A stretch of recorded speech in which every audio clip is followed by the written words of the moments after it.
Welcome to the Give Me an Answer studio for another session today. We are going to start with a quote and then break down some different thoughts that have to do with these turbulent times. New York Governor Andrew Cuomo said, "The number is down because we brought the number down. God did not do that. Fate did not do that. Destiny did not do that. A lot of pain and suffering did that." What do you make of that? I automatically think about how it's our desire to show that we're in control. What's so interesting is that might be a slap on the back in a good way, supposedly, for us. It might make us feel better about ourselves. And yet, I think that's directly connected to the thing that's crippling for so many people right now, and that is control issues. I've controlled this thing is supposedly the positive, so I've flattened the curve myself. It's an ego boost. But the dark side of that is, but hold on, if this thing comes back, now I'm out of control and I am crippled by not being in control. So we don't like when God is there to take the credit for us, but then we love when God is there when we can surrender because the anxiety is too strong. That's one angle. I think Governor Cuomo has expressed the view of a lot of Americans, which is God's on one end of the spectrum, science is on the other end of the spectrum, and ne'er the two shall come together. There's a dichotomy, according to a lot of people. The dichotomy is God versus science, medicine, rational thinking. That is a false dichotomy. What I wish Governor Cuomo and many Americans would realize is, who do you think gave us the rational minds that we use to do good science, that we use to produce good medicine? God gave us those minds. So no, it wasn't God who chose to stay inside an apartment and to quarantine. We human beings chose to do that in obedience to the suggestions of our leaders and doctors. And that was a good response. But who gave us the ability to think rationally? Who gave us the ability to do good science, to do good medicine? God did. And there's absolutely no contradiction between belief in God, belief in Jesus Christ, and good medicine, good science. In fact, science, modern science, began in the Christian West, where we don't believe that the gods are capricious and just create anything haphazardly. No, we believe there's a God who created the laws of nature, and that there's a uniformity to nature, and that by doing good science, we can understand what that uniformity in nature is. And we can do good medicine, and we can begin to study viruses, and we can put together antibodies and vaccines to stand against viruses. Well, those are the using of God-given gifts. I mean, it's like the little kid who Mom turned to him and said, "Please pray before this meal." Little kid bows his head and says, "Dear God, no thanks to you, we paid for this." Well, that little kid totally misunderstands. It's God who causes the rain to fall and the seed to grow into stalks of grain. It's God who gives farmers the ability to do farming with more and more excellence. It's God who's given us the ability to put together trucks and to have truckers deliver that food to grocery stores. And it's God who's given us the ability to stack grocery store shelves, to have eye-hand coordination, to put things together in an orderly fashion so that people can come through aisles and pick out the food that they want and then prepare it. God has given us those gifts. So there's no contradiction between hard work, good science, good medicine, good technology, and belief in God. There's no contradiction at all. That is a false dichotomy. And then the second issue that I wish Governor Cuomo would begin to realize is that he has a wonderful desire to save lives. Good. Well, where does that desire come from? Why should we make that desire a priority? And is there a solution to death? I mean, come on, Governor Cuomo. If you hate death so desperately, and I'm really personally glad you do, I'm glad you hate death, then is there a solution ultimately to death? And that is what Jesus Christ offers in a way that nobody else can and nobody else does. So there's this article in the New York Times. I don't know if Cuomo saw it, but it was titled "A Snobbish Education." And it riffs on how there are many different students now coming out of different Ivy Leagues. who have this type of elitism and also this lack of gratitude to God or to their parents for getting them to the place that they got to. And they said, we did this all on our own. And so how fascinating it is that the New York Times picked up an article like this and really broadcasted it so widely, showing the lack of gratitude to God for something like an Ivy League education. It's similar in some ways to what Cuomo is saying. He's saying we don't need to be grateful to God for this. Maybe we've been praying at different times, but God ultimately didn't do this. It's our own free will. It's our own great abilities with our own American minds that have helped us really squash the curve here in this sort of way. Another article that is similar in a way talked about how there's a specific lesser-known Ivy League school that wasn't showing up enough on different websites when people were applying to Ivies as an Ivy. People start to forget, supposedly, that this school is an Ivy. And there were many alums that wrote letters to the school saying, this is an outrage. We need to do something so quickly. And a lot of these alums were interviewed. And in the interview process, they said, our identities are wrapped up in having gone to Ivies. And this specific Ivy, people are forgetting, is an Ivy. So we need to do something immediately to change this. Their whole identity, their whole sense of self was built into, I went to an Ivy. I did something great. How fragile that is if you live your life in that kind of way, whether it's helping other people, whether it's making a certain amount of money, whether it's being a pro athlete, whether it's being a pro actor, whatever it might be, you can set yourself up for tremendous failure that will go to your heart or success that will go to your head. Either way, people won't want to be around you.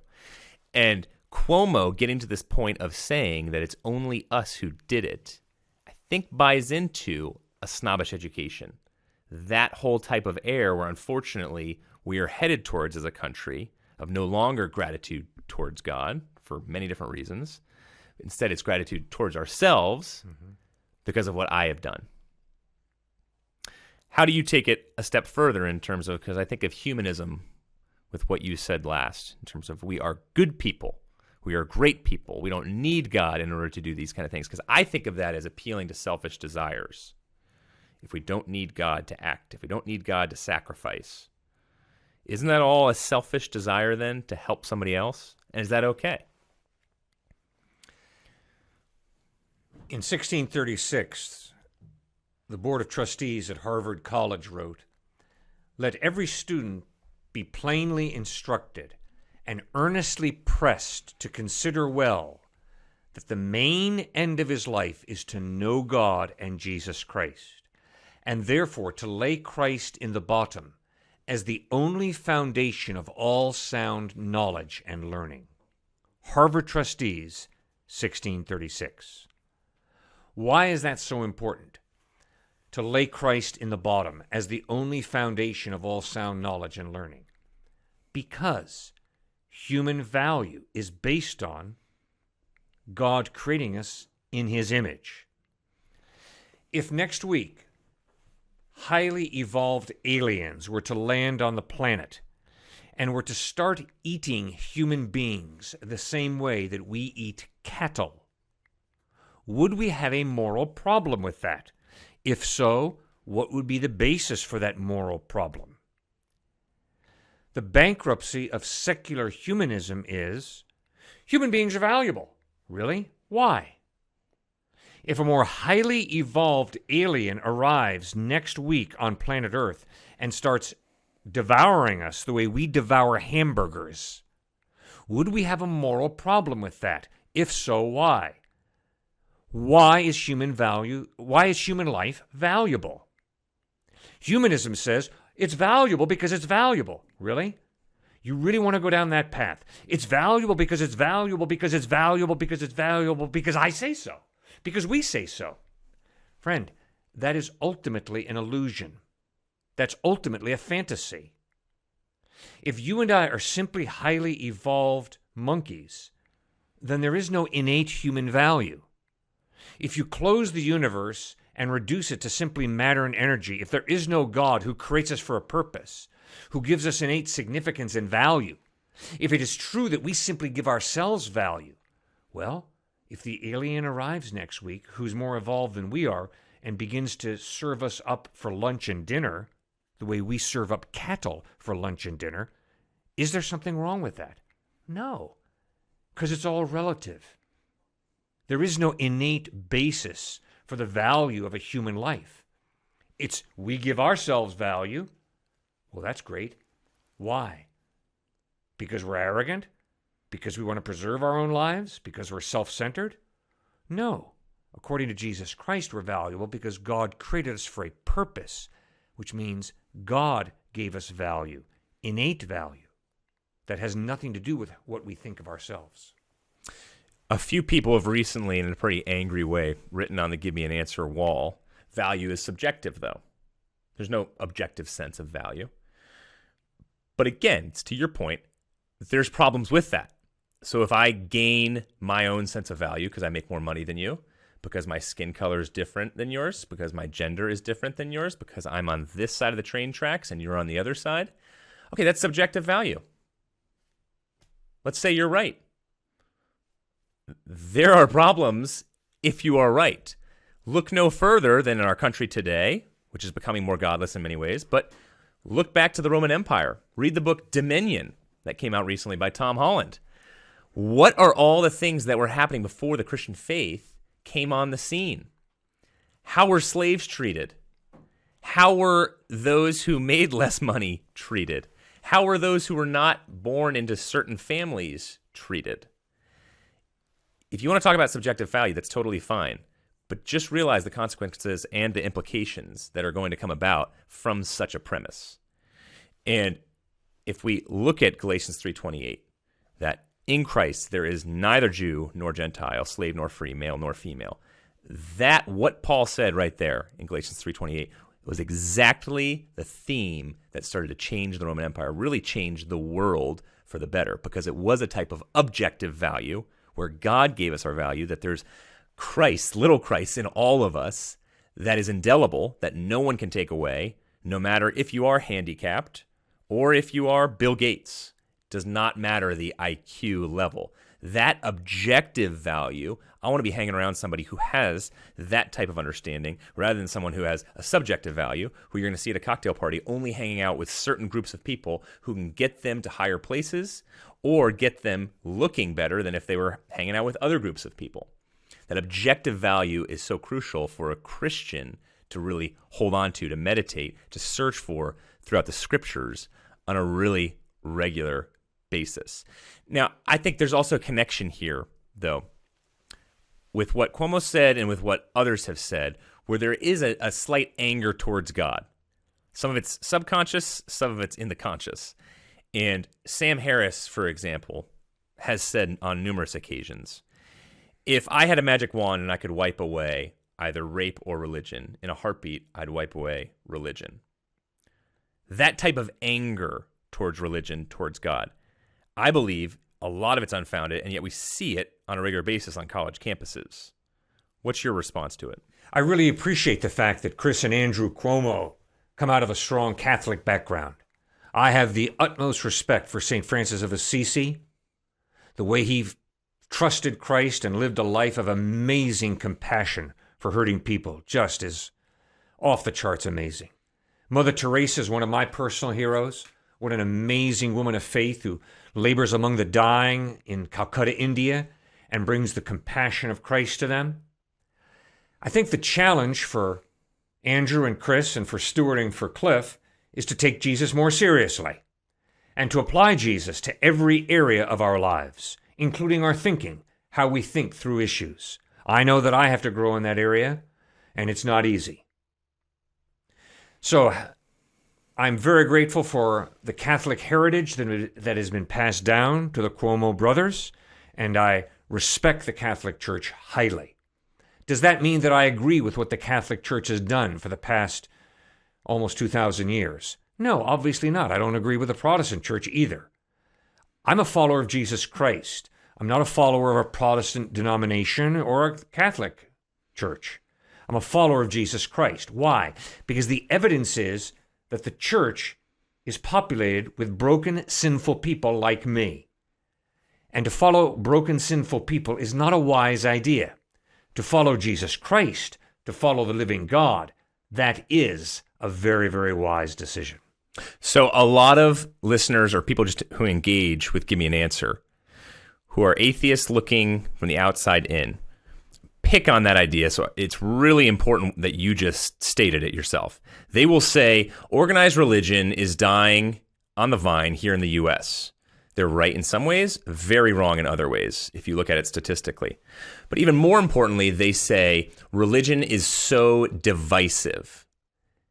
And they are outraged over religion in every kind of way. What do you want to tell them right now to help them understand better what you mean by religion versus Jesus? You are right. Religion can be very divisive. It divided Jesus from the Pharisees. The Pharisees were committed to a self-righteous legalism. Here are the rules. If you keep the rules, then God owes you because you've done such a great job keeping the rules. And Jesus said, no, false. You all have sinned. You all have broken the rules, just in different ways, to different degrees, but you all are sinners, and you're in desperate need of God's grace. And Christ came to offer that grace in a very practical, direct way by bleeding and dying on a cross to pay the penalty for us breaking the rules. So yes, religion can be very divisive, and religion divided Jesus from the Pharisees. But, once again, when you don't follow religion, but when you follow Jesus Christ, you have no option but to be one of the most tolerant people on the face of the earth. Why? Because Jesus said, follow me. And when you put your faith in Christ, you're following Jesus. Now, what does that look like? You're following one who, as he's bleeding and dying on a cross, being scoffed and mocked by those who nailed him to the cross, by those who condemned him, instead of seeking revenge, instead of cursing them, Jesus prays, Father, forgive them, for they know not what they do. Now that is the essence of tolerance. Tolerance is respecting and loving people with whom you disagree. I don't have to tolerate you, Stuart. We agree. We love each other. We got a great father-son relationship. I don't have to tolerate you. But I do have to tolerate my enemies. I do have to tolerate those who mock me. And that is exactly what Jesus Christ commands me to do. So I have no option as a follower of Christ other than to love my enemies, pray for those who persecute me, and tolerate all. And people who get so angry at Christians, especially Christian hypocrisy and judgmentalism, which are the two main things that keep people away from the church, Christians have to do a better job in both of those areas, for sure. And yet it's interesting, those who are getting so angry at Christian hypocrites, they are judging the hypocrisy based off of Judeo-Christian principles that they were raised with here in the U.S., in many other countries. So for someone, an atheist who says to me, these Christian hypocrites, they are pulling the wool over other people's eyes. It's unfair. They're so prideful. We need humility. Where are you getting that from? Let's trace it back. And frequently, they will see and get to the point of saying, okay, Christian humanism, but we want Christ out of it. We just want our own type of you and me saying we can come up with a type of ethic that will help people, that will preserve life, that will do great things for our earth. But our point is, maybe, but you still will have gotten that from God, from Christ. And the whole issue there is we don't think it's going to last as long, and we don't think you're going to be able to get, like Albert Coles talked about, the type of ethical genius that you have on a Sermon on the Mount. You won't be able to get the power that Christ can give us if he truly is the one he says he is, and that's exactly what we believe. So crucial to think through those types of issues when dealing with someone who says you are a religious hypocrite, or at the very least, the universal church is full of hypocrites.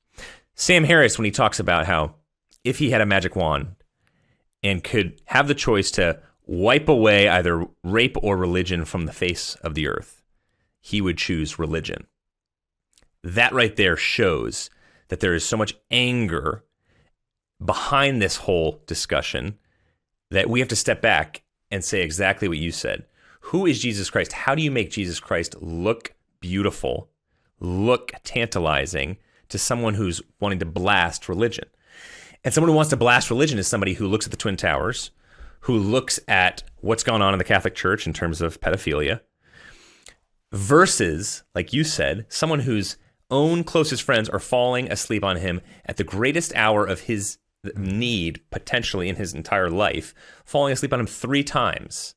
And still, he responds in a way of tremendous love, of tremendous patience, of one who dies the most horrendous death, painful death possible for us on a cross, and yet goes through with it when he could have called down 12 legions of angels at any point in time to have wiped out those who were heckling him, those who were putting vinegar in his face, those who were stabbing him in the side with a spear. And talk about the patience, the poise, the love for even enemies. I don't know how, Sam, you can make that kind of comment in regards to this kind of Christ. It's impossible to do so. And he might say, well, that's not fully my point. He might go another direction and talk some about Islam or some other issues. But the point that he has at least stated there in that sentence is one that we see on college campuses with some students. I remember this one guy, he came up, or numerous people, but this one guy in particular broke a clipboard over his knee when he saw you, and he threw the 2 pieces. And I thought this guy was going to start foaming at the mouth. He was so angry. And he'd only been listening to us for about 1 or 2 minutes, but he knew we were talking about religion, supposedly, versus Jesus Christ and who Christ is. And that showed the type of palpable anger, vitriol that he had towards perhaps being raised in a hypocritical church or by hypocritical parents. So parsing out the two is so important. And we hope that a guy like Cuomo, who has many great attributes and has done a phenomenal job in some areas of leadership, not so much so in others, might be able to speak in a positive way about the gifts we get from God. And because we have those gifts, then that motivates us to not act out of simply our own selfish desires to help others, but to act out of the desire to help people because they are people made in the image of God, not just bags of chemicals, not just moist robots, but instead because they are made in the image of God. So we are given these gifts, and then we want to radically help other people because they are made in the image of God. Thanks so much for tuning in today. Great conversation. So important to think through these issues, especially when it comes to the pandemic and where has God been in it all and how is he using you and me to do something about it.